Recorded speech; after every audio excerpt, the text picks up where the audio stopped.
Comic coming up to the stage. Please give a round of applause for Julian Encinas, everybody.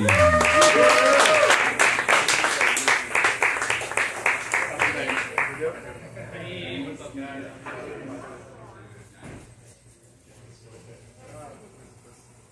So yeah, what's up? I was telling you guys how I'm really feeling lately.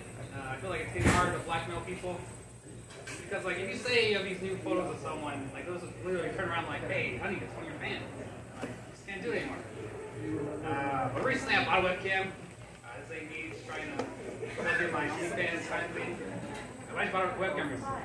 And I guess I'm just waiting for that email text that says we've been watching you. But yeah, I've had it for a few months now, and yeah, I gotta say, I'm not scared of people spy me, really.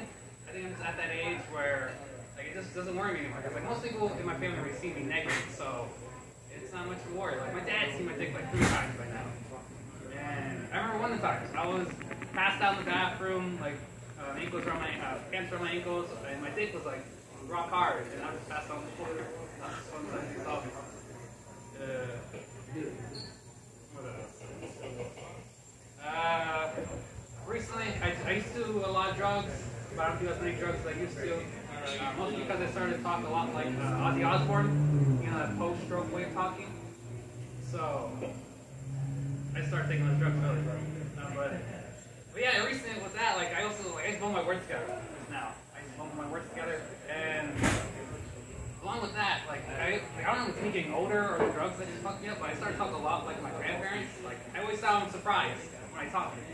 Like whenever someone says like, "Oh, how did you?" I'm like, "Oh, it's pretty good." And like, "Oh, I wanted that." Like, "Oh," and yeah, sound like that. So yeah, just living my day-to-day life now, it's impossible to convince people that I'm a drug addict or junkie that got past security. Like it's impossible. I mean, it's like you saw a tan person wearing a sombrero. It's like, "You Mexican?" He's like, "No," like, you won't believe it. So yeah, just because of that and how I look day to day, like it's hard to get going on like a cracker. What else? Recently saw a video 2 days ago. It reminded me of the 80s a lot because some guy rented an RV full of people, and his RV's full of people, and they're doing like some road trip and everything. And in that road trip, or in the RV, there's this couple, married couple. And this girl like flew half the dudes on that RV while let them watch. And I was like, damn, that's some real 80s shit. So I feel like as a society, we're like actually going back to the 80s. Like I really feel like it. Or we might be going back to the 60s. The reason like you can't really tell yet. I bet you're asking, how can you tell yet? Well, because a lot of people nowadays say the N-word. Like we all know how it is nowadays. Everyone says the N-word. So like we might be going back to the 60s. Like everyone knows how it was back then. And so yeah, I'm not too mad about it, you know, when someone says the N-word, like I know they're not talking about me, so I don't really care. Yeah, just to let you guys know, like, just to let you know something personal about me. Like I'm a white man on the inside, really, like, heart and soul. Like, you know me personally, like, it's like, hey, it's pretty white. Like, I like burgers, I like fucking my sister. Like, my dad wasn't him. My dad was him because he always said I wasn't his. So, that's how I know.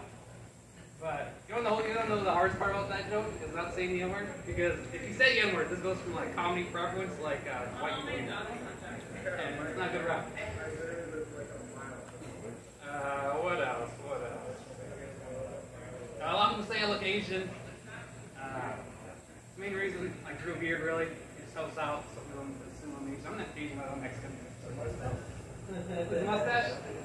It's something. It's something that makes me look like I'm Asian. But, yeah, people think I'm Asian.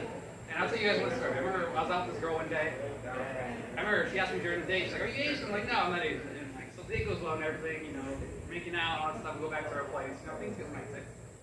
When she goes to pull down my pants there, and she pulls down my pants, and she's like, oh, you are Asian. Little penis joke there, you guys can get it. But, so yeah, like I'm not so good on my feet, I'm not great at improv, it's not my best suit. But, yeah, she's just on her knees staring at me, waiting for a response and everything. Let me done, or like, I'm But, so yeah, like she's on her knees just staring at me. And you know, I'm not no Chris Brown. You know, I'm not like, I'm just no Chris Brown. So, and if I refuse to get that guy, just takes an insult. So I thought the best thing to do was like give my best impression, like the Fozzie, like a quick hey, you know, just because I gives me like that silent guy. Because every woman here, or any woman you talk to, is a story where the guy is like has a sex story, the guy's quiet during the whole time, and like they just stare into your soul. And while you like while they think you're having like a moment, like when you think you're having a moment with the girl, like the girl just in the back of her head, like in the back of her head, like oh, you might kill me after this, you know. So yeah, that's all I have for you guys. Really, I hope you guys enjoyed. Yeah, enjoy. The next two people here.